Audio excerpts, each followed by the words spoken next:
Muy buenas amigos y seguidores del canal de Acción Cine. Un día más, un nuevo vídeo a la carta. En este caso nos lo ha pedido el amigo Nacho. Nos ha pedido una crítica de una de estas dos películas, en concreto de la de abajo, de Rock and Rolla, de Guy Ritchie.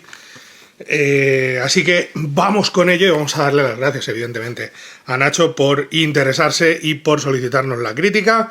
Y vamos a hablar de Rock and Rolla, película de Guy Ritchie, película a la que yo le tengo un cariño especial, que no tiene nada que ver con la crítica, simplemente es uno de los primeros viajes que hice a Londres, donde pudimos entrevistar al protagonista, uno de los protagonistas, porque como hablábamos con él durante la entrevista, es un reparto coral, es un ensemble cast que se llama así. Allí es evidentemente Gerard Butler quien nos contó y nos habló un poquito de qué es lo que nos íbamos a encontrar en la película después de haberla visto y cómo había sido la experiencia de trabajar en Rock and Rolla.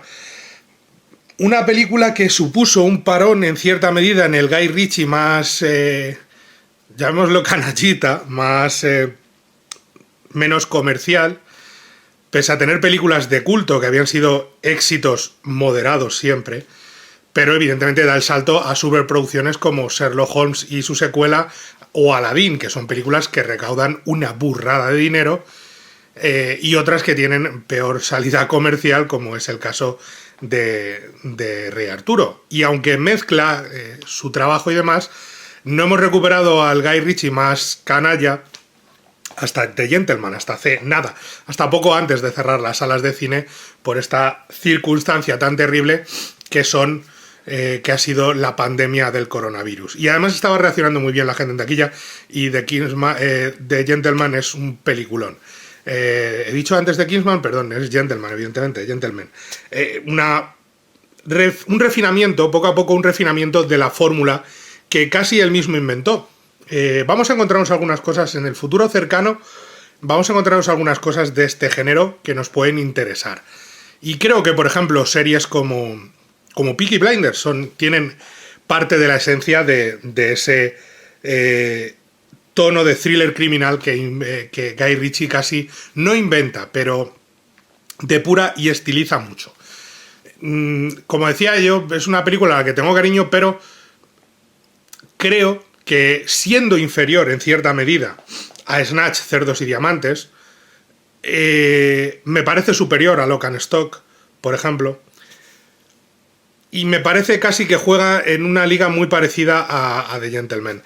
Lo único es que lo que sí me parece, tanto a nivel de historia como de desarrollo de personajes, quizá está más pulida a nivel historia y es más cafre incluso a veces.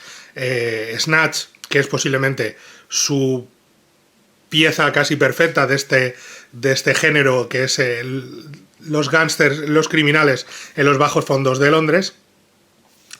Pero sí es verdad que con el paso de los años ha ido depurando mucho su fórmula narrativa. Y aquí está medio camino entre Snatch y The Gentleman. Y creo que entenderán a lo que me refiero si ven la escena del atraco de Snatch, el inicio, con Benicio del Toro, con todo el tema de las barbas y tal, cómo empieza la imagen a girar 180 grados o 360 grados.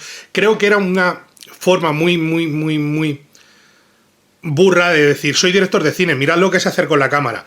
Y creo que eso lo va puliendo y lo va perfeccionando y se da cuenta que para añadir locura no hace falta hacer locuras con la cámara. Y no estoy criticando, creo que Snatch es perfecta en su momento para lo que quiere contar y cómo lo cuenta. Simplemente creo que según va evolucionando como director, va puliendo su fórmula narrativamente y esas locuras narrativas van desapareciendo. Y estaban muy bien en Snatch, que estamos hablando del año 2000, si no recuerdo mal, o 2001, pero quizá en el año 2020 no son tan espectaculares visualmente, no nos llaman tanto la atención. Y en Rock and Rolla pues pasaba exactamente lo mismo, aunque de nuevo la fórmula estaba todavía puliéndose y sí tiene algunos detalles. Creo que Guy Ritchie define como nadie ese género y que Guy Ritchie explota como nadie a estos personajes que son en muchos casos una panda de perdedores que se creen más listos de lo que realmente son. Todos los personajes de la película se creen más listos de lo que realmente son. De ahí viene el humor. el único personaje de la película, y pasa algo parecido en Snatch y pasa en alguna... El único que no es más, que no se cree más listo de lo que es, y por tanto es el más listo de todos, es el personaje de Mark Strong. Y posiblemente sea el personaje más coherente, Arthur era, junto quizá con el personaje del Yongi, con el personaje de Johnny Quid, Johnny Libra. Y sus Quid Suckers eran los chupalibras. Pese a ser un yonki, son los más coherentes y los que menos por encima de sus expectativas viven. Los demás se creen mucho, incluido el personaje de Tom Wilkinson, incluido el personaje de Karel Roden, de este magnate ruso que mueve dinero y que se enriquece a través de la construcción y demás. Todos ellos son personajes que siempre creen que van por delante un paso de los demás, pero acaban yendo un paso por detrás. Aunque a veces o al final les hagan las cosas medianamente bien. Para mí es una película de 4 estrellas, y es de 4 estrellas, podía aventurarse que podría ser 3, 3,5 o 4, creo que es de 4 estrellas, pero el otro día viéndola de nuevo, ayer viéndola de nuevo, la sensación que te deja, y por eso es tan buena para mí, es que quieres más de estos personajes y de esta historia, que es algo que no me pasaba con Snatch, que es una película que la considero redonda en su conjunto, pero hay pocos personajes de los que quiera saber más. Aquí, tal y como está concebida y más con ese final, hay muchos personajes de los que quiero saber más. Quiero saber más de 1 o 2, quiero saber más de Murmullos, quiero saber más de Bob el Guapo, quiero saber más, por supuesto, de Johnny Quid y de Arthur, quiero saber más de ellos. Quiero entender ese universo y por eso me quedé con tantas ganas de ese final que con esos títulos de créditos en los que te indican que Arthur, Johnny Quid y The Wild Bunch, el grupo salvaje, volverán en The Real Rock and Roll. Esa secuela que nunca llegó. Mal, Richie, mal. Antes que The Gentleman nos tenías que haber dado esta Rock and Roll 2. Nos lo prometiste. No te lo perdonaré nunca. Y es una pena porque sí es un universo que me hubiera gustado que explorase mucho más, pero fue un fiasco bastante considerable, cosa que no ha sido The Gentleman, con lo cual The Gentleman 2 sí puede tener una secuela y Rock and Roll 2 va a estar más complicado, aunque yo creo que The Gentleman bromea tanto con el hecho de una secuela que no le hace falta. Una secuela es tan metalingüística en ese sentido que no le hace falta una secuela, y de aquí me quedé siempre con las ganas. Para entender la película y para entender su contexto hay que situarse en varias cosas. Primero, hay que entender el universo. O sea, esta película es una película para los muy cafeteros. Es decir, si a usted no le gusta el estilo de Guy Ritchie, la sala de al lado seguramente, o en su biblioteca, o en cualquier formato, seguramente encontrará una película mucho más acorde con sus intereses que Rock and Roll. Tiene que gustarle el cine de Guy Ritchie, el cine puro de Guy Ritchie. No estoy hablando de Aladdin, que tiene muchos elementos de Guy Ritchie, pero no es Guy Ritchie al 100%. Ni siquiera Rey Arturo, que tiene un montonazo de Guy Ritchie en la forma de contarla. Quizá por eso falló tanto la película en taquilla, porque no era un blockbuster al uso y era demasiado Guy Ritchie. Pero bueno, quizá hay... Y Sherlock Holmes también tiene mucho de él, pero aquí estamos hablando de otra cosa.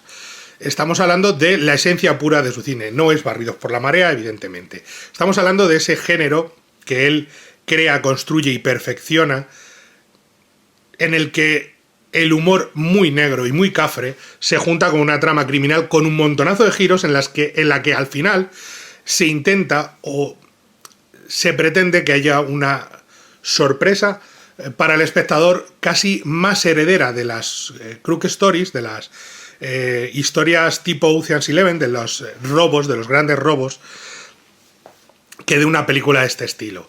Y ahí está la gracia, en la que tú vas siguiendo el hilito y cuando llega al final siempre hay una bomba esperándote y una gran sorpresa para definirte la película y para dejarte con un muy buen sabor de boca, porque ese tipo de sorpresas tiene que funcionar. Funciona en Snatch, recuerden, Snatch funciona muy bien, quizá funciona un poco menos bien en Lock and Stock, and Two Smoking Barrels, que no...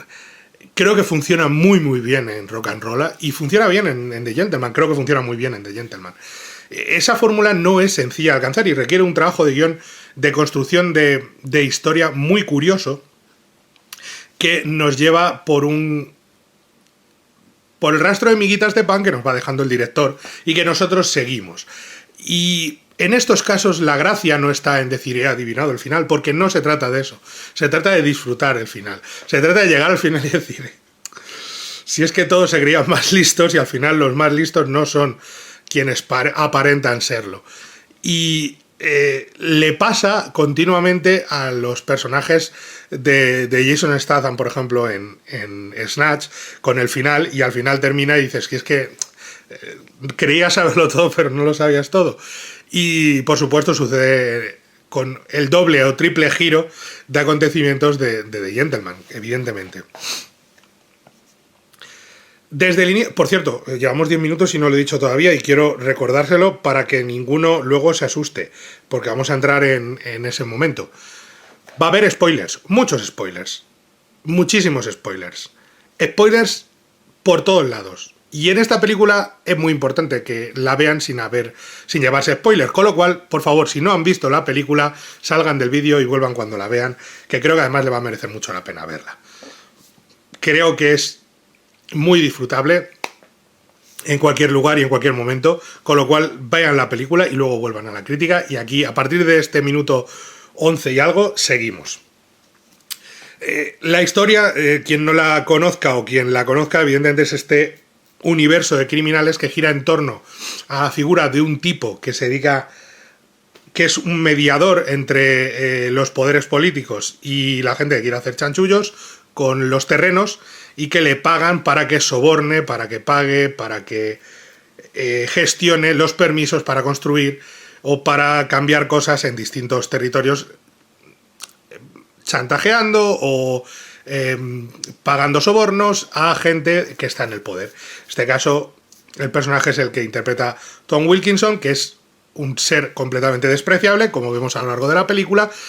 Ya desde el primer momento, cuando le conocemos, está estafando a los pobres murmullos y 1-2, a los que encima, después de estafarles, les dice que encima le deben 2 millones de libras, porque no han llegado los permisos para construir un terreno. Y eso provoca el arranque de la historia, con estos dos sujetos intentando conseguir que el personaje de Tom Wilkinson tenga sus 2 millones de libras que ellos le deben.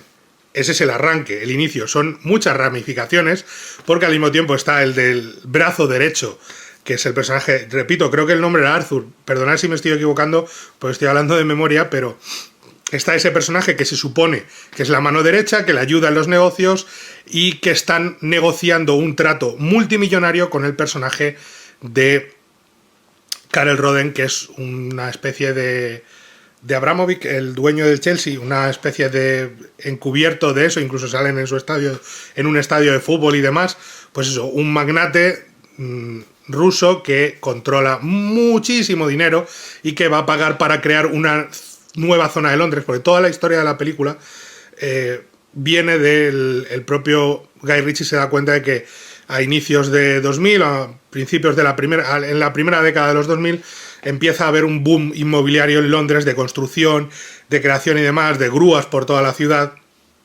grúas hidráulicas y demás, que convierten a la ciudad en la nueva Nueva York, en la que todo el mundo parece querer vivir en la ciudad, en la city, todo el mundo parece querer mudarse a Londres. Londres parece haberse convertido en el centro de cierto universo, y eso hace que la especulación inmobiliaria se dispare y que él se percate de que, bueno, que puede haber ciertos poderes en la sombra que se enriquezcan. De toda la vida ha sucedido así, que paguen sobornos, que chantajeen, que masajeen espaldas para facilitar esas construcciones. Y este magnate quiere pagar para construir eso.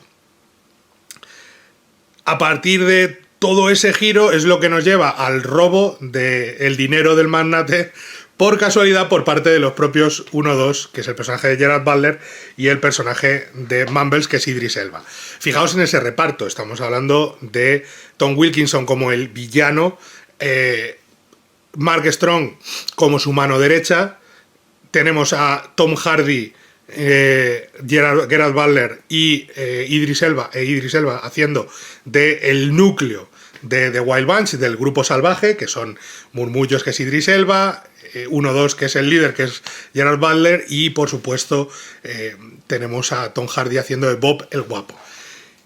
Y además tenemos el personaje de la contable, que es Thandie Newton, que es la que pasa la información de los robos, porque es la contable de este mafioso, de este oligarca de Rusia que maneja todo ese dinero, y ella es la que se encarga de llevar las cuentas y esconder el dinero, y al mismo tiempo decir, oye, va a salir este cargamento de dinero. Jimmy Mystery haciendo del consejero, tenemos por ahí a Jimmy Campbell Bower, que sale haciendo un pequeño papel muy divertido, un par de minutos, sale Gemma Arterton, muy poquito, Nonso Anonsi, también sale en un papel muy chiquitito pero muy divertido, y tenemos a Jeremy Piven y a Ludacris Bridges haciendo de estos americanos que trabajan en la industria de la música y que llevan la carrera de Johnny Quid, Johnny Libra, en la traducción al castellano. Porque, y aquí está uno de los primeros giros divertidos de la historia, que no tiene, una vez analizado, no tiene mucho sentido. Y ahora entenderéis por qué, o quiero que entendáis por qué. Que es el cuadro. Es un MacGuffin de manual. O sea, usted coge un libro de guión y pone MacGuffin y sale lo que hacía Alfred Hitchcock. También el cuadro de Rock and Roll. ¿Por qué? Porque es un elemento que lanza la acción, pero que realmente tiene muy poco que ver con el desarrollo de la historia. O sea, el cuadro importa bien poco en el desarrollo de los personajes, solo que el cuadro lo quieren muchos, lo buscan muchos, y es el detonante para que se inicie la historia. Cuando en ese negocio entre Tom Wilkinson y Carol Roden le da el cuadro, le dice custódielo, no tiene mucho sentido que le diga guarda el cuadro mientras hacemos el negocio, que trae buena suerte, y es como, vale, no es algo muy coherente de hacer. Pero una vez hecho, es lo que lanza la historia, porque el cuadro es robado por Johnny Libra, por Johnny Quid, por el personaje de Toby Kebbell, que yo honestamente la primera película en la que recuerdo haberle visto, y es un actor fantástico. Además se ve a lo largo de toda la película la evolución del personaje cuando termina la película y le vemos limpio, de polvo y paja, y dice aquello de quiero ser a real rock and roll, un auténtico rock and roll, que toda la película es qué significa ser un rock and roll, porque no es ser una estrella del rock, que es lo que en principio podría ser o podría aparentar ser Johnny Quid, sino ser un mafioso, un tipo duro, alguien que es capaz de sacar las castañas del fuego. Y bueno, en la propia película lo explican, y creo que la mejor forma de entenderlo es viendo la película, porque posiblemente el único rock and roll que hay auténticamente en la película sea el personaje de Mark Strong. Los demás son todos, se creen demasiado listos. Por eso Johnny Quid al final le dice lo de quiero ser como vosotros, quiero ser un auténtico rock and roll. Toda esa trama que parece muy caótica en principio, de ese negocio, esos personajes en torno a Tom Wilkinson y su negocio, esa mano derecha, esos gángsters de medio pelo, curiosamente son todos gángsters, pero cada vez que alguien dice ¿qué vais a hacer? ¿Matarle? ¿Qué os creéis que somos gángsters? Pues sí, tío, soy gángster. Es que no queda más, está más claro que el agua. Pero no, nosotros nos dedicamos a eso, nosotros somos gente seria. Pero tío, se están metiendo a gente a que se la coman los cangrejos, ¿cómo puede decir eso?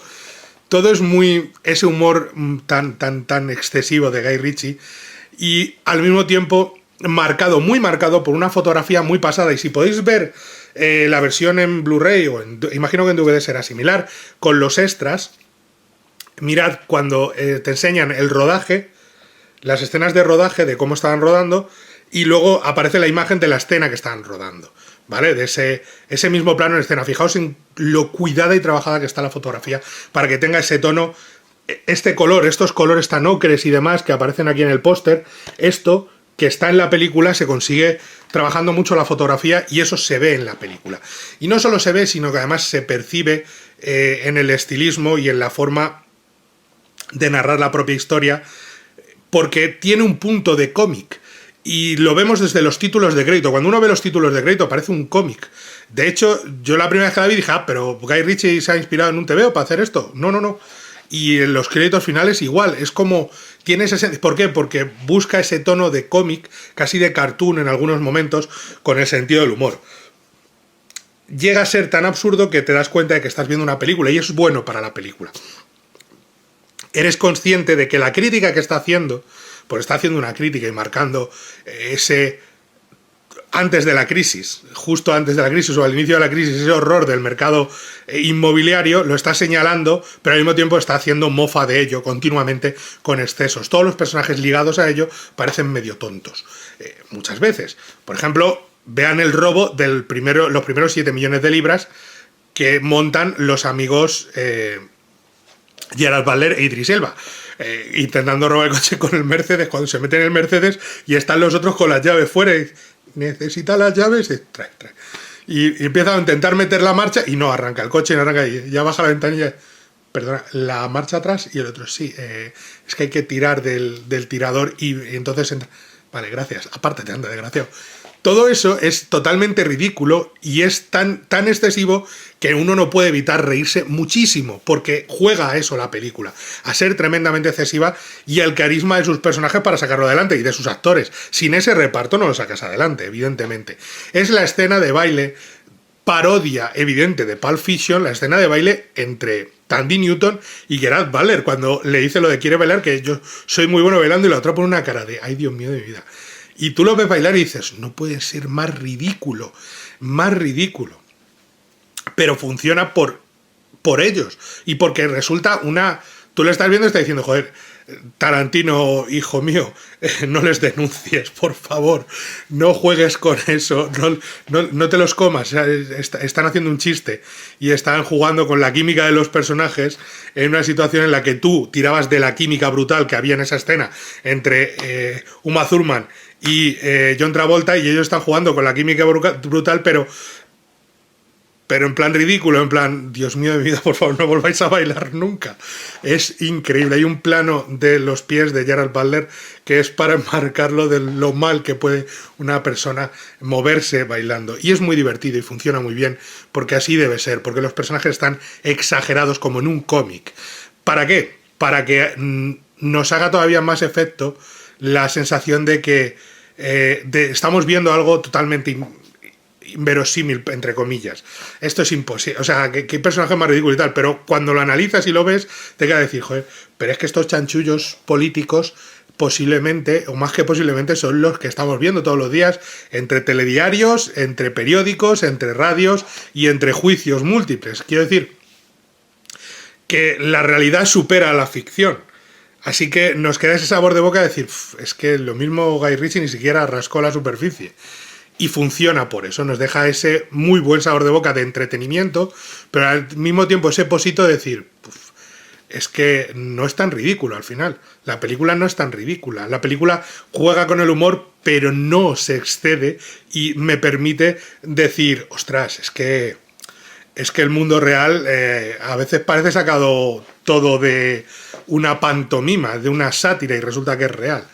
Juega mucho con eso la película y juega con el talento de sus actores, como os decía, que están todos sensacionales. Y juega con los giros de guión, de cómo esa madeja que parece imposible de deshilar al principio, va poquito a poco recogiéndola y retirándola para que lleguemos y entendamos la historia en su complejidad y entera de principio a fin, que es cómo va evolucionando los personajes hasta que te das cuenta de que unos se están robando a los otros sin darse cuenta, y los rusos pues no van a permitirlo mucho, pero sobre todo el personaje de Tom Wilkinson no tiene muchas ganas de que eso siga pasando, sobre todo con la desaparición del cuadro y demás.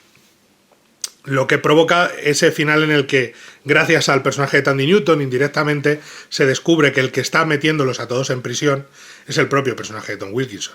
O lo de... era Shaw, Stanley Shaw era... Es que no me acuerdo el nombre. Sé que el apellido era Shaw, que era el nombre que utiliza secreto para... o Sadie Shaw me parece que era, para hacer meter en la cárcel a todos los que colaboran con él. Esa escena en la que se descubre que ha estado mandando a prisión, que él es el informante que manda a prisión no solo a Grupo Salvaje, sino también a Arthur, también a la gente que estaba a su alrededor, les ha llevado a prisión para mantenerlos controlados. Ha sido un informante para la policía, lo cual hace que Mark Strong pues le diga, vale, vosotros largaos de aquí, que vamos a discutir este señor y yo con lo de los cangrejos un ratito, y vamos a hablar de lo que... Vamos a ver cómo sale esto. Y nos lleva a la huida entre los tres, rescatando por el camino a Johnny Quid y demás. Pero perdemos, entre comillas perdemos, porque no se ve nunca, al personaje de Thandie Newton, ya que el cuadro acaba en sus manos de la forma más rocambolesca. El cuadro acaba en manos de Uro 2 en esa escena de sexo tan bizarra, pero también montada. Nos lleva a que se lo regala al personaje de Thandie Newton, a la contable, y ella que se lo lleva al momento de cuando el ruso le pide matrimonio y ella dice, tengo que pensarlo, y él ve el cuadro y dice, ¿desde cuánto lo tienes? Desde hace un par de años, y le acaban de robar el cuadro, o el cuadro acaba de desaparecer hace apenas unas semanas, con lo cual llama a su compañero porque va a haber que matar a la contable, lo cual nos hace pensar que ha muerto. Sí, no lo sabemos, pero parece, de todo apunta que sí, lo cual es una pena porque no hay muchos, quizás es el mayor punto negro, es que no hay muchos personajes femeninos, y los que hay, el personaje de Thandie Newton está bien, pero el de Gemma Arterton es un adorno, y es una pena porque podía estar mejor aprovechado y desarrollado. Le pasa algo parecido en The Gentleman, a mí me pasaba lo mismo, estaba viendo la película y estaba diciendo, joder, el personaje de Michelle Dockery tiene una peli para ella sola, ¿por qué no lo aprovecha más? Le pasa a casi todas las películas. Yo creo que en el caso de Guy Ritchie es, como no sé, no quiero meterme en el jardín de escribir mal un personaje femenino, pues, o varios personajes femeninos, escribo uno lo mejor que puedo, y a veces, como el de Thandie Newton, sale maravilloso, pero no voy a jugármela más. Sus mundos son muy masculinos, incluso pese a la apariencia, con todo el tema de ligues y demás. Sus mundos son muy masculinos y cuestan entrar los personajes femeninos. Y es una pena porque podrían dar mucho juego para ciertos momentos y para ciertos personajes, como por ejemplo el de personaje de Idris Elba, que creo que podría darle mucho juego. Aunque es un personaje que tiene una entereza y una tranquilidad ante cualquier momento. Y de nuevo, lo importante del sentido del humor. El momento del segundo atraco, cuando ya van con Bob el guapo y tienen que salir corriendo de los rusos, de esos rusos que parecen Terminator, ese homenaje a Terminator en el que ella dice, pero vosotros, ¿por qué no os morís? O sea, les hacen de todo, les disparan, los pegan, les apuñalan, les hacen de todo, y los rusos siguen levantándose y corriendo detrás de ellos. Y ya por fin, cuando coge la moto del repartidor con el casco de oso con orejitas y sube a Bob el guapo con él y se van juntos, ese momento es tremendamente hilarante. Como también, de nuevo, la influencia, vuelvo a decir, no es broma la influencia de Pulp Fiction en esta película. Fijaos la escena de los rusos cuando encuentran a Gerard Butler, a 1-2, y lo tienen atado en la cama, vestido de ruso. Lo que va a suceder es una escena que recuerda indudablemente a la escena con Bruce Willis y en el sótano en Pulp Fiction. Y tiene cierto sentido, o sea, honestamente parece que en un par de momentos Guy Ritchie se quita el sombrero y dice, homenajeo, porque son momentos muy breves, homenajeo a Tarantino porque él es el maestro en este tipo de cosas. Y me parece bien. Me parece que es un gesto muy elegante, con un par de detallitos, un par de escenas, de decir, esto sin Pulp Fiction no existiríamos, entre comillas, ¿vale? Le debemos mucho a Pulp Fiction dentro del género, y creo que lo hace bastante bien en esas dos escenas que he mencionado. También, evidentemente, juega la baza continuamente de que se diferencian lo suficiente como para que no haya una relación directa. O sea, de que nadie pueda decir, es que ha copiado a Pulp Fiction, pues no se parecen en nada. En el reparto coral sí, y en que las historias, cuando acaba, tienen un enlace final, vale, pero eso ya está en el cine de Guy Ritchie anterior. O sea, simplemente tiene un par de detalles en los que dice, mira, esto es mi forma de homenajear a tu cine, a tu obra magna, a Pulp Fiction. Esta es mi forma de homenajearlo. Creo que está muy bien, creo que es muy elegante y creo que funciona perfectamente. Reparto, dirección, fíjense en las escenas de persecución cuando van corriendo, lo bien dirigida que está. Fijaos en la escena de los cangrejos, la primera y la segunda. Fijaos en por qué están puestas del revés, por qué primero la primera escena de los cangrejos, o una de las escenas de los cangrejos, son cuando están interrogando a los amigos, a los conocidos de Johnny Quid, es desde atrás, la cámara está frontalmente a ellos, ¿vale? Y luego, sin embargo, es desde aquí, porque se dan la vuelta a las tornas. la situación va a cambiar por completo, y eso está muy bien. Como está muy bien el final con el personaje de Johnny Quid recuperado, como juega muy bien también con el sentido del humor cuando hace los flashbacks y añade un punto de amargura y de mayor desprecio al personaje de Tom Wilkinson, cuando vemos a ese Johnny Quid de crío recibiendo una paliza por poner la música, o cuando le vemos en el colegio con Arthur, con el personaje de Mark Strong, 15 años antes, o 16 años antes, o cogiendo y cuando le lleva y le saca la pistola y se la enseña a los otros y les da el dinero a los chicos para que se callen. Casi parece que la figura paterna es la... Lo que quiere hacernos decir es, el auténtico padre de este chico no es Tom Wilkinson, el que le cuidó, el que fue un mentor para él es Arthur, es Mark Strong. Por eso ese lazo entre ellos, por eso Mark Strong le defiende, le protege y al final le recupera, le salva, entre comillas, de las adicciones, y exceptuando el tabaco, como dice Johnny Quid, y se convierte en ese mentor, padre-mentor, que nunca fue el padrastro, que era el personaje de Tom Wilkinson, que no era su auténtico padre. Lo he dicho, una película muy divertida, ya os digo, el mayor problema que tiene es que algunas, es que no sé cómo decirlo, o sea, entre comillas, flipadas de director, de querer señalar y decir, mirad cómo molo dirigiendo, que creo que no le hacen falta. Cuidadísima la estética y la imagen, ese tono de cómic, ese exceso, pero luego para que nos demos cuenta de que en realidad hay temas que son muy universales y que dices tú, joder, pues no era tan irreal ni tan tebeo. Magnífico reparto, y si acaso ese tono de buscar, de necesitar un par de personajes femeninos más, o de haber cambiado incluso algún personaje por un personaje femenino, podía haber funcionado, porque creo que un reparto más plural es más atractivo, ni más ni menos. El resto es perfecto hasta en el tema, el tratamiento de la homosexualidad. Creo que cómo trata el personaje, con el personaje de Bob el guapo, que es divertidísimo lo de la escena, porque además en un principio dice, se ha acostado con él, o no, es que Bob quería que le llevara a bailar.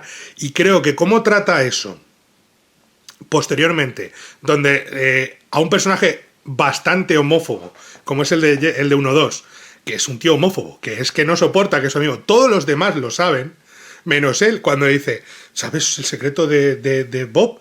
¿Qué secreto?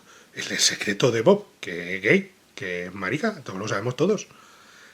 Y en ese momento, esa línea, por favor, no esto, es que está sacada de la película. Y dice el otro, pero ¿cómo? Lo sabemos todos menos tú.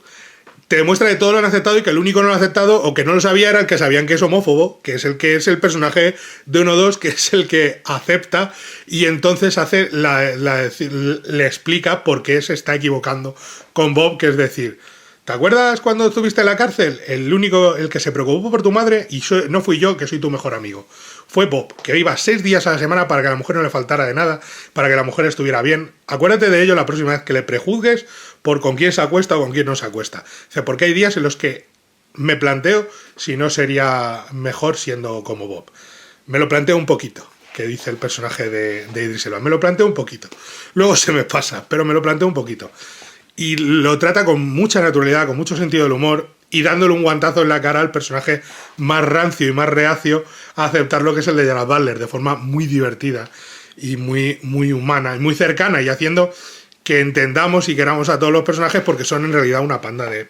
el Wild Bunch, este grupo salvaje, homenaje a Peckinpah, evidentemente, en realidad es una panda de parguelas, de pobres tíos, que son tipos duros y todo lo que quieras, pero que siempre aspiran a más de lo que van a poder conseguir, y de hecho cuando consiguen mucho dinero, en vez de retirarse y quitarse del camino, siguen liándola.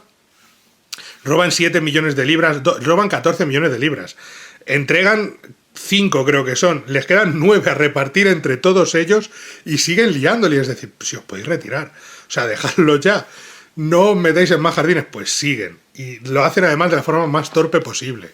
Es todo muy divertido, muy dinámico y de una forma realmente que engancha desde el principio de la historia y que hace que los personajes, pues eso, todos tengan sus peculiaridades, pero el personaje de Tom Wilkinson también se cree más listo que el ruso y es un racista y es un tipo despreciable, y de nuevo vamos viendo cómo los personajes que evolucionan, que crecen, que intentan mejorar, son los que nos acabarán cayendo mejor, y incluso aunque sean un yonki que mata a un guardia de seguridad de la forma más desalmada posible, con un lápiz, y nos alejamos de los personajes que más asco nos producen, como son el de Carl Roden y el de Tom Wilkinson. Mientras todos queremos ser un auténtico rock and roll. Y por favor, Richie, por favor, haz la secuela, lo necesitamos. Yo quiero saber cómo sigue este grupo, quiero ver más aventuras de 1-2 y de Bob el Guapo y de Mumbles, por supuesto, de Murmullos, y de Johnny Quid y de Arthur y de compañía. Quiero que todos vuelvan porque creo que tienen historias que contar. Y da la sensación, eso sí, y con esto cierro, que todas las películas de Guy Ritchie, todo el universo mafioso de Guy Ritchie está casi interconectado. O sea, si visualmente, estéticamente, ese grano, esa fotografía, ese estilo, esos diálogos, esos personajes, esos perdedores que aspiran a más pero que no son más porque son perdedores todos. Si el personaje de Jason Statham aparece por Rock and Roll, me lo espero perfectamente. Y si el personaje de Matthew McConaughey hace negocios con The Wild Bunch para que distribuyan en su local el Leapers era para que distribuyan en su local el Hierba o Nonso Anonsi trabaja para Matthew McConaughey, me lo creo igualmente. Entonces creo que son universos muy interconectados y que podrían funcionar como un mismo universo, lo cual creo que es perfecto para lo que el propio Ritchie intenta conseguir.